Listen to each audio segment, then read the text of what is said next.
Greetings everyone, my name is Navin Madhav, second semester training teacher at Sponsor Teachers Training College. And today I will be presenting the topic, discuss the importance of information processing approach to memory, and mention the strategies with appropriate examples you would use for effective memorization and for your students. Sure. Memory is the main pillar of education and learning. Without memory, learning cannot happen.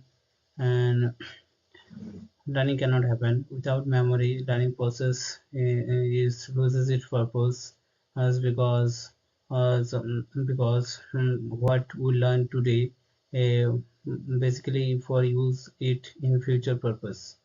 As and in today's day, students receive huge number of information and from classroom or environment and through teachers lectures, blackboards, activities, etc. And only a few portion of this memory is stored in the memory. This information processing in memory can be compared with this computer, uh, as computer gets input and then process input data and then process the data, and after processing store it in the storage, and when it is needed for uses, basically retrieve the data through retrieval process as for uses.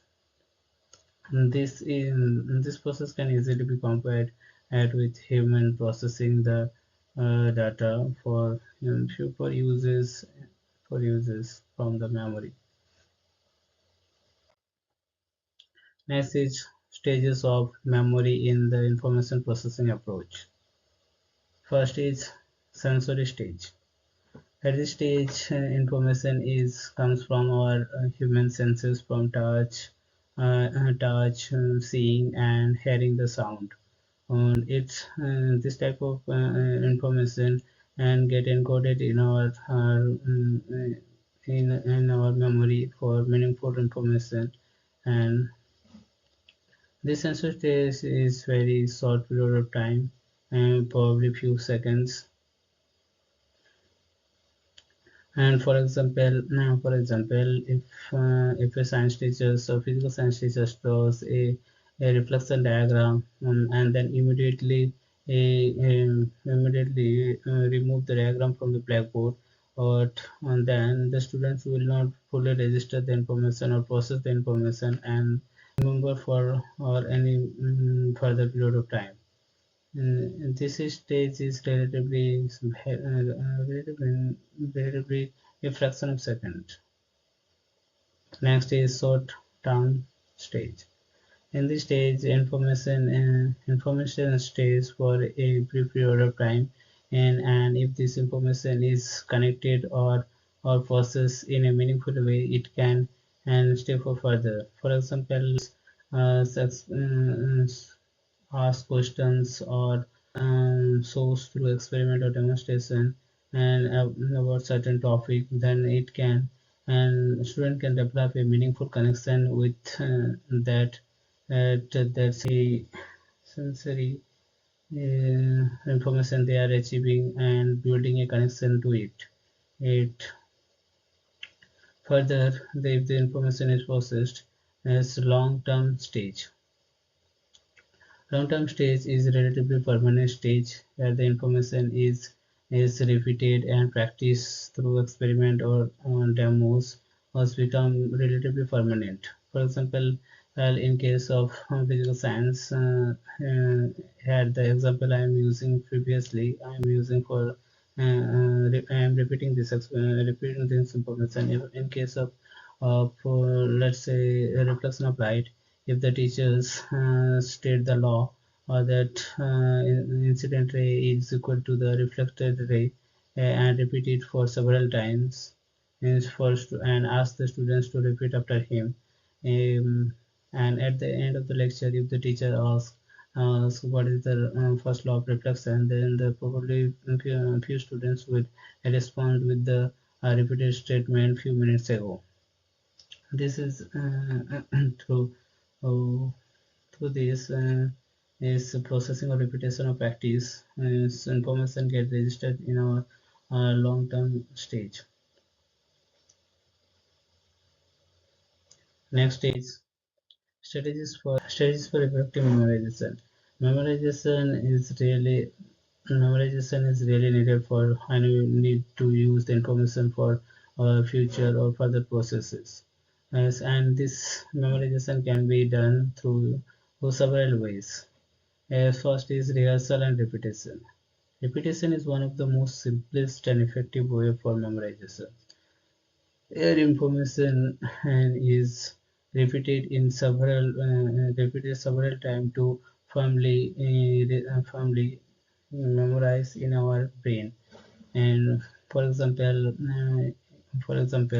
if the teacher repeats the first law of reflection for several times, firmly get registered in and student brain student brain, and if the students are asked to repeat, they might be able to repeat for teacher instructions.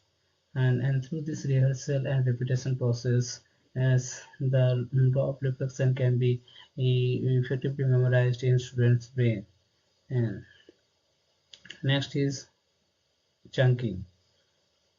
Chunking is also one of the useful process for memorizing. Chunking means basically creating chunks of information, and we already many of us use this chunking process to memorize is phone numbers or digits or long numbers. Uh, Here, in case of physical science, for example, studying the reflection of light, in the information chunk or concept of reflection can be divided into a few chunks. For example, the definition is one chunk, and the laws are one chunk, and the ray diagram to explain this reflection of light can be part of a one chunk. And through this, a big topic can be divided into small chunks of group. In a way, it would be easier for students to remember this information through chunk process. Next is mnemonics. Mnemonics is the process where we remember the complex or not easier to remember things in easier way. For example, if we use IR equals to RR, and let's say IR is incident ray equals to RR is reflected ray.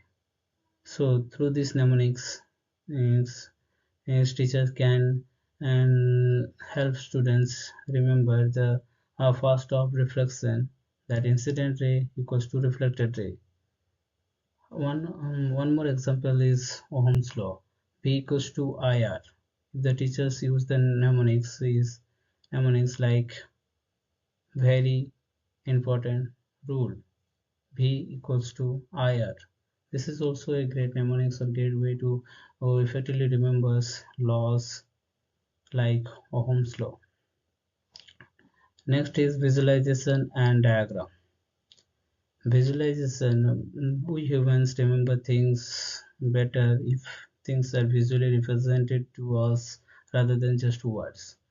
In case of again teaching the topic of reflection of light, if the teachers rather than using the words or laws in word form, visually represent the laws to student and through diagrams, chart, art, or through mathematical representation of the laws, then it will be easier for students to remember for further or and longer period of time. Next is elaboration and association. And new things is learning easier if it is related to our previous knowledge or previous idea. Uh, so, uh, for teaching reflection of light, if the teacher asks, "Have you used mirror at home?" Or have you noticed that how at night from uh, car light reflect at night on roads? This type of information and can create the meaningful connection and with the teaching topic in students, and it will through these incidents or through this is event student can easily recognize or remember the idea about the concept. Next is storytelling and analogies. Storytelling means that explain the concept in story way and using analogy to better understand the concept. For example, again using the reflection of light, and if the teacher use a ball and use analogy. For example, if he asks the students to throw the ball at a wall, and observe what happens, that students will notice that. Notice and say that ball is bouncing back from the wall, and teachers can use this analogy and says that this similar type of incident is happening in when light is falling on a small or plain mirror or plain mirror, and explain the reflection of light, that as like ball is bouncing back from the surface of the wall, light is also bouncing back from the surface of the plane mirror. And this is the easiest way to demonstrate or students experience the reflection of light in more or feasible way rather than just conceptual learning.